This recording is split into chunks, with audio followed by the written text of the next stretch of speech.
Salut Jeff, comment ça va? Ça va bien, toi?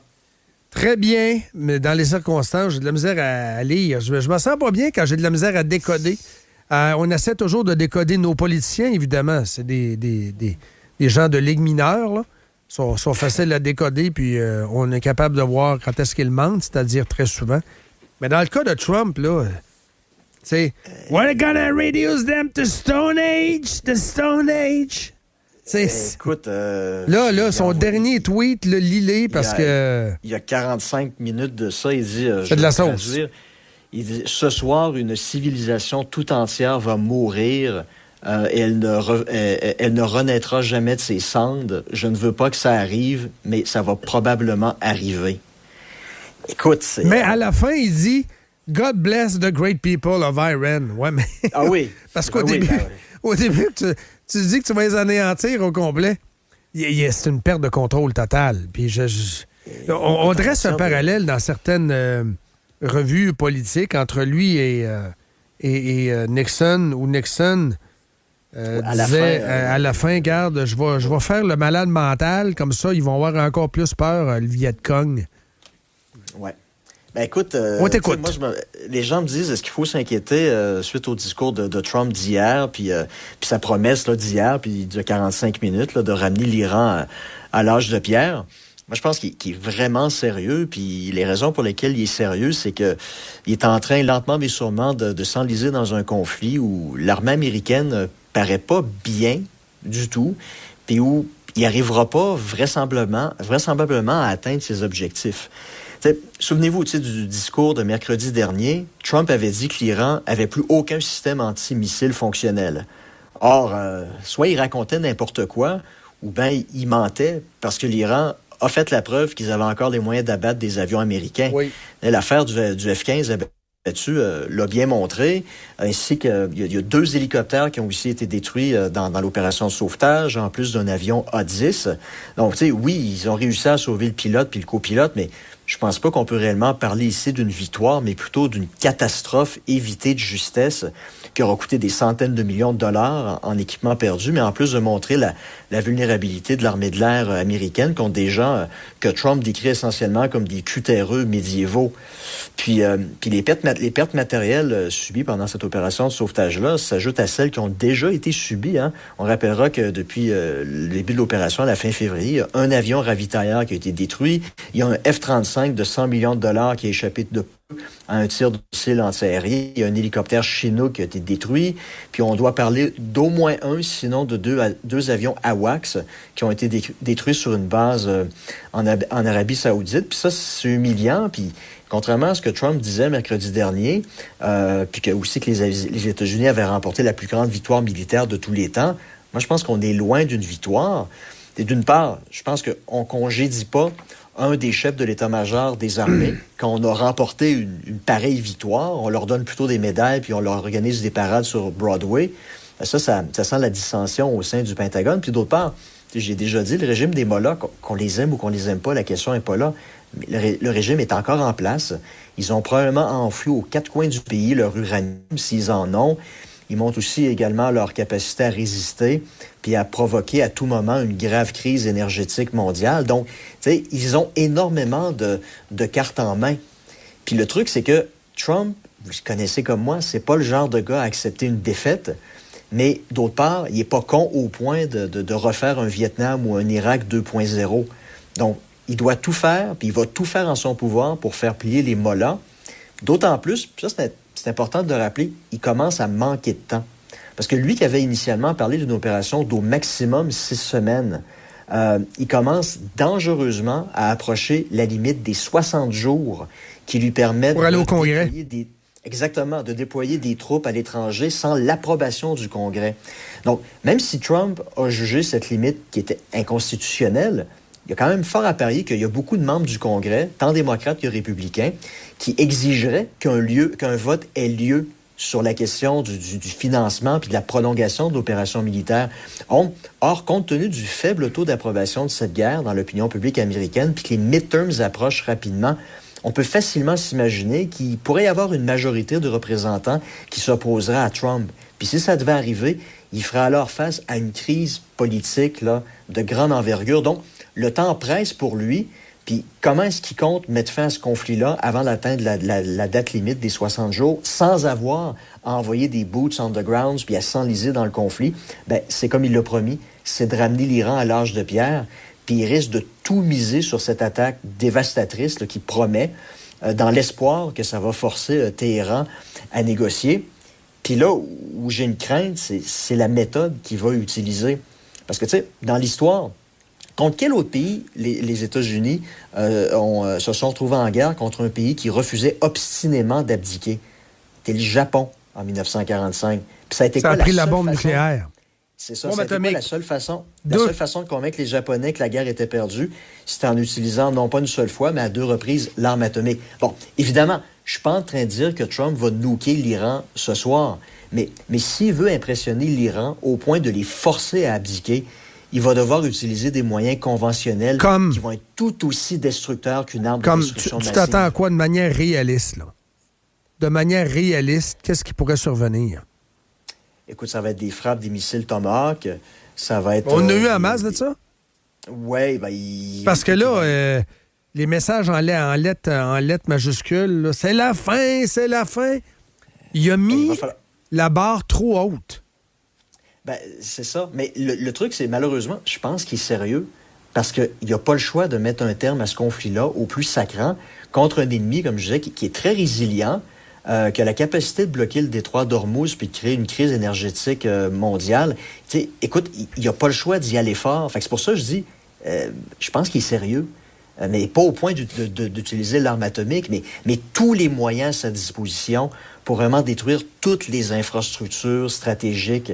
Là, il y a des boucliers humains qui vont s'installer. Évidemment, l'Iran est complètement... le régime est hors contrôle avec des enfants puis des jeunes qui vont entourer les centrales thermiques, etc. Là, évidemment, vous avez affaire à un régime qui est dans ses derniers retranchements, peut-être, là.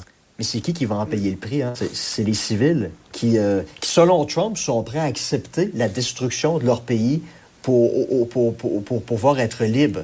Mais tu sais, imaginez le dilemme dans lequel ces gens-là se trouvent. T'sais, mourir aux mains des mollahs ou à cause d'une bombe lancée d'un B-52. T'sais, c'est pas un choix, là. Puis j'évoque même pas ici le fait que si Trump faisait ça, ça serait un crime de guerre. Donc, est-ce que tu achètes ça, d'ailleurs?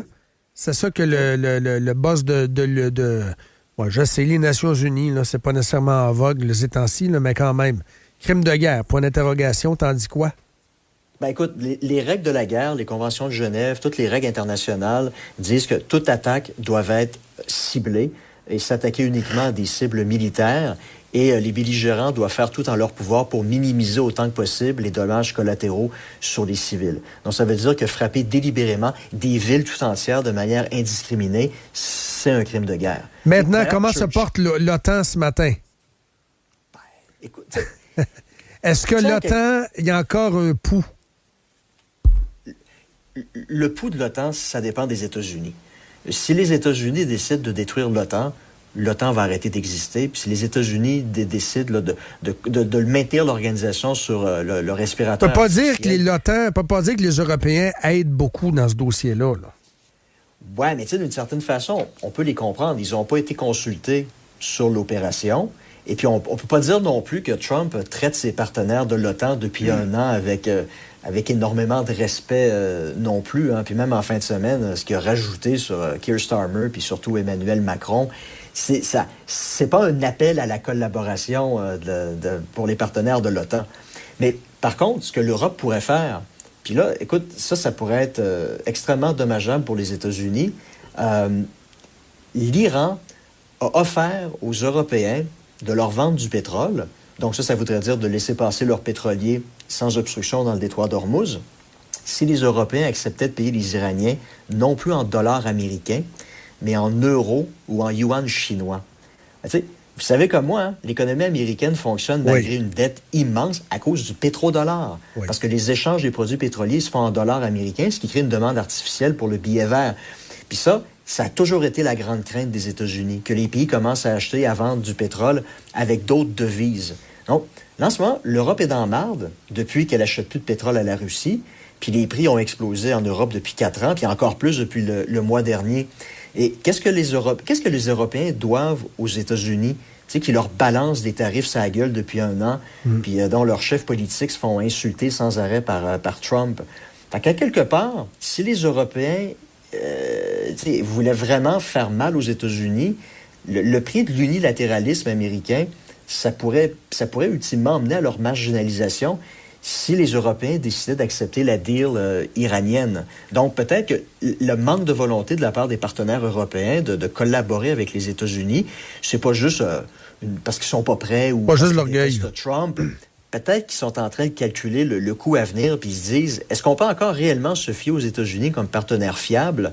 Puis là, on a une crise énergétique majeure. Nos sièges sont en jeu parce que les populations locales vont pas accepter un prix à 2,50 € pour le litre d'essence. Peut-être que les Européens vont venir à la conclusion, on va peut-être pactiser avec le diable, faire une deal avec les Iraniens, pour avoir un approvisionnement en pétrole et en gaz, en sachant très bien que c'est peut-être aussi dans l'intérêt des Européens, parce que les Iraniens ont prouvé leur capacité de frapper Berlin, Paris et Londres avec leurs missiles balistiques. Donc, beaucoup de choses. Vont se dire, oui. bon, ben, si on va acheter la paix, on va peut-être pactiser avec le diable, et ce faisant, ça va peut-être nous permettre d'entretenir des relations avec un partenaire, aussi étrange que ça puisse paraître, un partenaire plus fiable que les Américains peuvent l'être. Il y a le patron de l'Agence internationale de l'énergie en entrevue dans le Figaro ce matin qui dit que la crise actuelle est plus grave que celle de 73, 79 et 2022 réunis. Lui s'attend à une catastrophe en termes pétroliers. Autre chose, c'est CNN qui annonçait que les Américains avaient frappé des cibles sur l'île de Karg. À suivre, je ne sais pas les détails de ça. Mais c'est ce que j'ai lu en bas d'écran. Autre chose également, je vais te faire commenter là-dessus. Il reste combien de temps, Dan? Peut-être avant de finir? Il reste du temps avec Jean-François? Absolument. Ouais. Il vous reste 3 minutes. Je veux te parler de l'autre dynamique aussi. Là, l'après-Trump.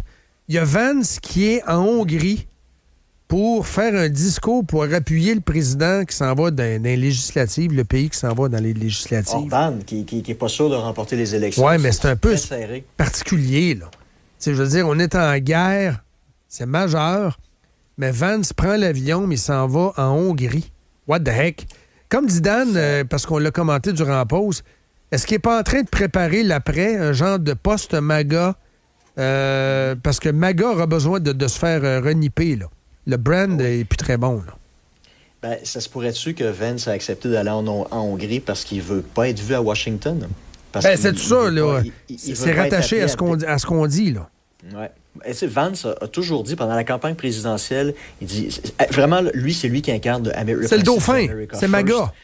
Oui, puis il dit, on se concentre uniquement sur l'économie américaine, puis c'est fini les interventions à l'étranger, parce que lui, il connaît ça au premier chef. C'est quoi les opérations à l'étranger? Il a été militaire, ça a été un Marines, il a été déployé en Irak. Ici, c'est quoi la guerre? Les rumeurs disent qu'il n'est pas d'accord du tout avec l'opération. Je pense qu'effectivement, les rumeurs sont vraies. Puis la semaine dernière, on rapportait un coup de fil entre lui et Netanyahou, où il a critiqué Netanyahou pour lui dire « Tu nous as vendu un conflit qui supposément allait être facile, alors qu'en réalité, on est en train de s'enliser. C'est un piège à con. » Paraît qu'il a été extrêmement ferme face à Netanyahou. Il a crié après, tu lui as vendu une guerre facile. Oui. Tandis que son opposant, celui qui est derrière Trump en ce moment, c'est Rubio. Donc, je pense qu'on peut légitimement dire que ce qu'on est en train de voir se dessiner à l'intérieur du mouvement républicain, c'est peut-être un début de dissension entre deux Apaches, deux guerriers Apaches qui rêvent de devenir le prochain Geronimo. Puis ça, écoute, à terme, si le conflit perdure, ça va peut-être laisser des marques très profondes à l'intérieur du mouvement républicain, du mouvement MAGA. Puis, tu sais, peut-être que Vance, il va finir comme Pence, le premier vice-président de Trump. Si Trump, à un moment donné, il est appelé à devoir choisir entre l'un ou l'autre... Il va prendre Rubio. Ça se peut qu'il choisisse Rubio, ouais. Little Marco. Little Marco avec ses souliers deux tailles trop grandes. Parce que les souliers ont été donnés par Trump, puis ils sont 2 tailles trop grandes, littéralement, puis il continue à les porter pour pas avoir à... Mais qui était la risée de Trump au début, qui devient l'allié, et Vance qui était le dauphin et qui décide de se faire boire ailleurs. Non, c'est... écoute, c'est la politique américaine, Oui. c'est digne d'une télésérie. La Absolument. politique trumpienne, c'est digne d'une télésérie. Le House of Cards, là, écoute, ils peuvent aller se rhabiller, là.